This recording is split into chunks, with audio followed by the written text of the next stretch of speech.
karya ataupun kesenian wayang kulit dalam lukisan moden, iaitu Puja Pantai. Wayang kulitnya tak apa, ada wayang kulitnya tapi tak apa jelas. Ini wayang kulit Kelantan ini yang paling jelas menggambarkan bagaimana haluman kerah putih di belakangnya tu dengan watak ada seri rama pun warnanya bukan lagi hijau tetapi telah dihitamkan. Itu juga Nik Zainal, karya Nik Zainal. Ayat ini bukan wayang kulit Kelantan, ini semar dari wayang kulit Purwa. Ini kepala bangau perahu. Ini juga Samboma, juga bukan wayang kulit Kelantan sebenarnya. Tapi sebab wayang Melayu itu ada di Kelantan, jadi dua tradisi ini sebenarnya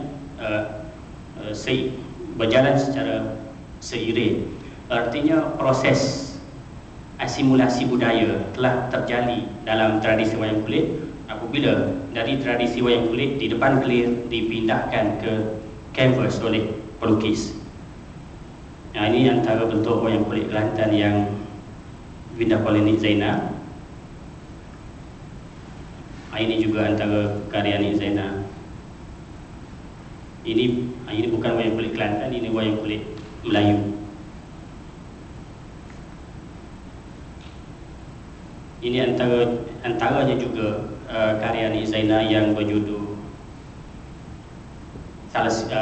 Keluarga Siti Dewi, dan yang ini Pahlawan Tanah Jawi. Dua karya Nik Zainal yang menjadi koleksi saya saja je saya sebut. Kalau balas ni lukis nak beli, boleh diundi.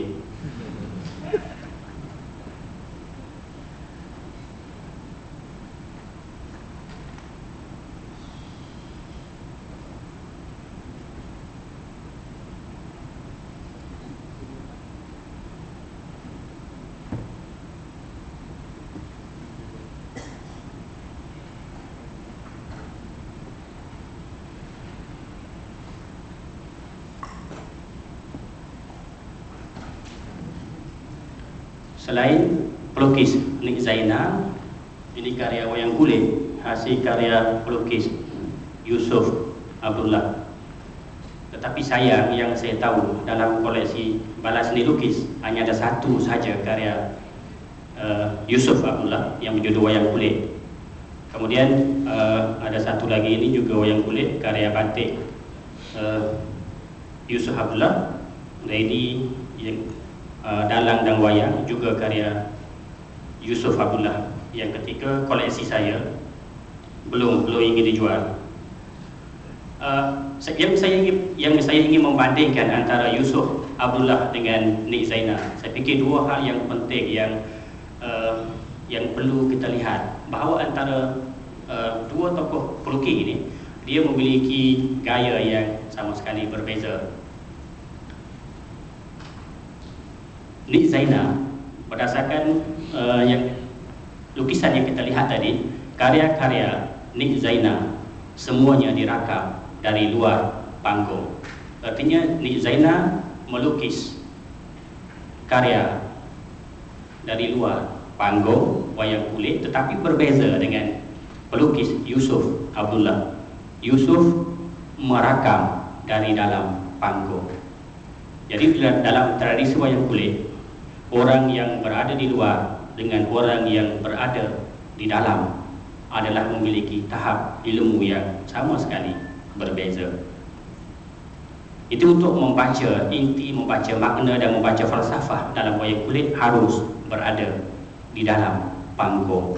Dan nampaknya pelukis Yusuf Abdullah memilih wayang kulitnya yang dengan memfokuskan ke dalam berada di dalam panggung. Saya fikir koleksi ataupun karya yang terbaik Yusuf Abdullah, episod Betara Kala, terdapat dalam koleksi Dewan Bahasa dan Pustaka Wilayah Timur.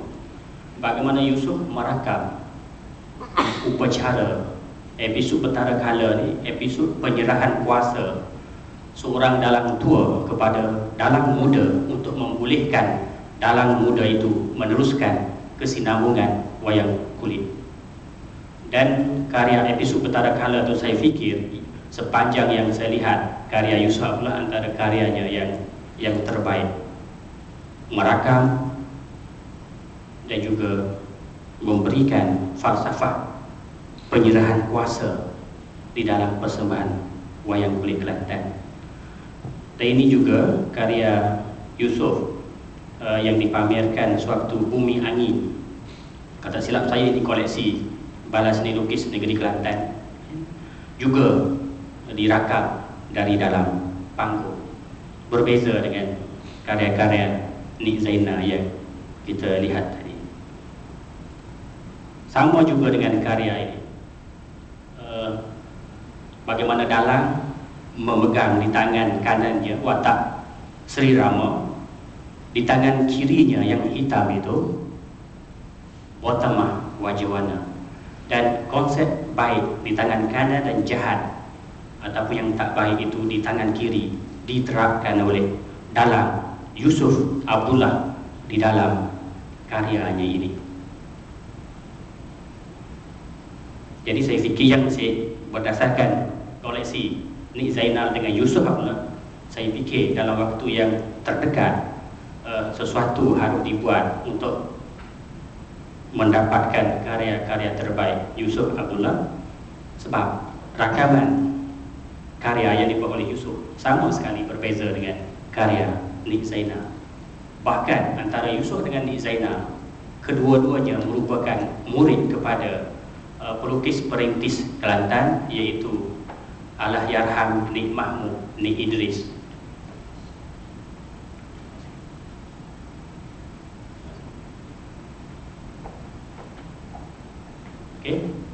Selepas Nik Zainal dan Yusuf Abdullah, ada beberapa pelukis yang akan saya singgung sepintas lalu. Ini antara kebiasaannya yang melukis wayang kulit ini, kebiasaannya, tapi ada juga yang tidak kebiasaannya. Yang kebiasaannya pelukis itu dilahirkan di Kelantan, membesar dalam tradisi tersebut. Tetapi ada juga beberapa pelukis yang tak lahir di Kelantan, tetapi pernah menetap dan membesar di Kelantan. Umpamanya ini karya warisan budaya, karya pelukis Abdul Rani Abdul Majid, juga masih meneruskan tradisi wayang kulit. Itu juga karya Abdul Rani.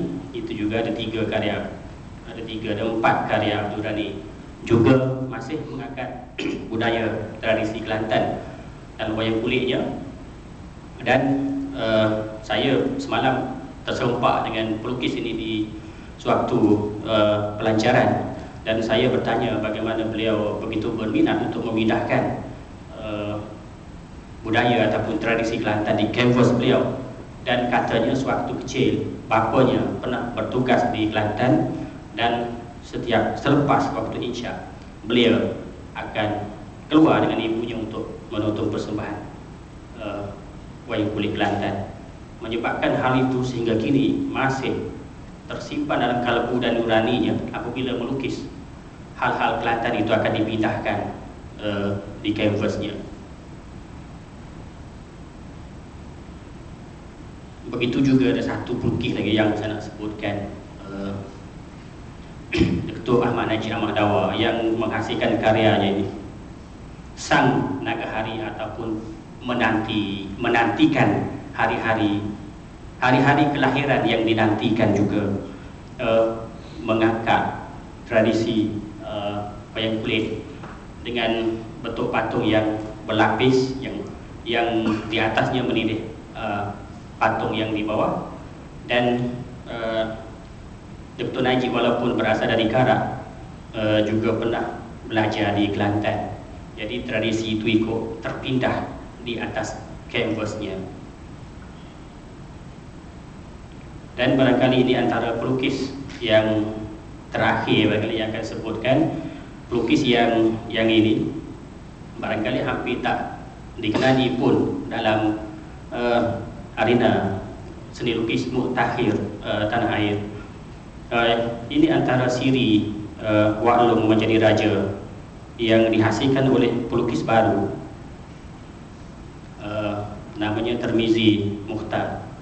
Berbeza dengan Nik Zainal, berbeza dengan Yusuf Abdullah, pelukis yang terakhir ini